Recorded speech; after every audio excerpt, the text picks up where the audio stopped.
অসমীয়া জাতি আজি এক কালসন্ধিত থিয় হৈ আছে। এফালে আমি পৰিচয় হেৰুৱাৰ পৰিৱেশ, আনফালে এছাম আগ্ৰাসী লোকে আমাৰ জাতিটোক সম্পূৰ্ণৰূপে ধ্বংস কৰিবলৈ উঠি পৰি কৰা প্ৰচেষ্টা। আজি আমাৰ বাবে অত্যন্ত দুখৰ কথা যে যি স্থানত চিলাৰায় আৰু নৰনাৰায়ণে ৰাজত্ব কৰিছিল সেই স্থানত আজি অসমীয়া জাতি সংখ্যালঘুত পৰিণত হৈছে।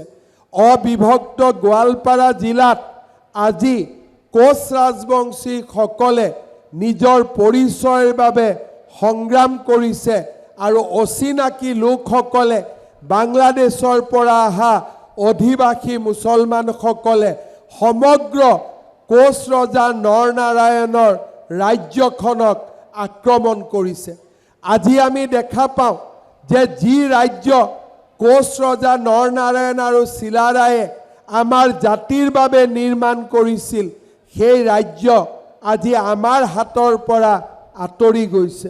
অসমীয়া জাতিয়ে চিলাৰায় আৰু নৰনাৰায়ণে দেখুওৱা পৰাক্ৰমৰ বাটেৰে আকৌ এবাৰ খোজ কাঢ়িব লাগিব।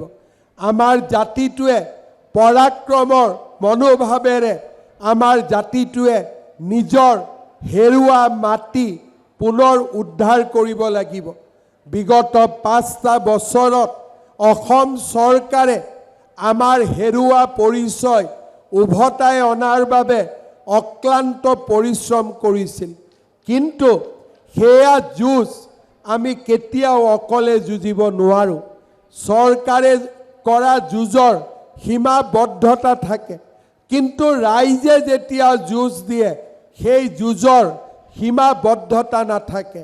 মই ভাবোঁ অসমীয়া জাতিৰ পৰিচয়ৰ বাবে ৰাজ্য চৰকাৰে আৰম্ভ কৰা যুদ্ধখন চৰকাৰৰ মাজতে সীমাবদ্ধ নাথাকি জনতাই এই যুঁজৰ নেতৃত্ব ল'বলৈ আগবাঢ়ি আহিব লাগিব। গৰুখুটিৰ দৰে অঞ্চলসমূহত পুনৰ এবাৰ জাতিটোৱে নিজৰ অধিকাৰ সাব্যস্ত কৰিব পাৰিছে, কিন্তু এয়া শেষ নহয়, এয়া আৰম্ভণি। যেতিয়ালৈকে আমি বিশ্ব মহাবীৰ চিলাৰায় নৰনাৰায়ণৰ সমগ্ৰ ৰাজ্যভাগক আকৌ উদ্ধাৰ কৰিব নোৱাৰোঁ তেতিয়ালৈকে আমি অটল আৰু অবিচলভাৱে আমি যুঁজ দি যাব লাগিব। আজিৰ সভাতেই দৰঙী ৰজাৰ ৰাজহাউলীৰ ঐতিহ্য উদ্ধাৰ কৰি ইয়াক পৰ্যটন আৰু পৰাক্ৰমৰ স্থলীলৈ ৰূপান্তৰ কৰিবৰ বাবে মই 50 কোটি টকা ঘোষণা কৰিছোঁ। এই টকাৰে আমি মাটি উদ্ধাৰ কৰিম।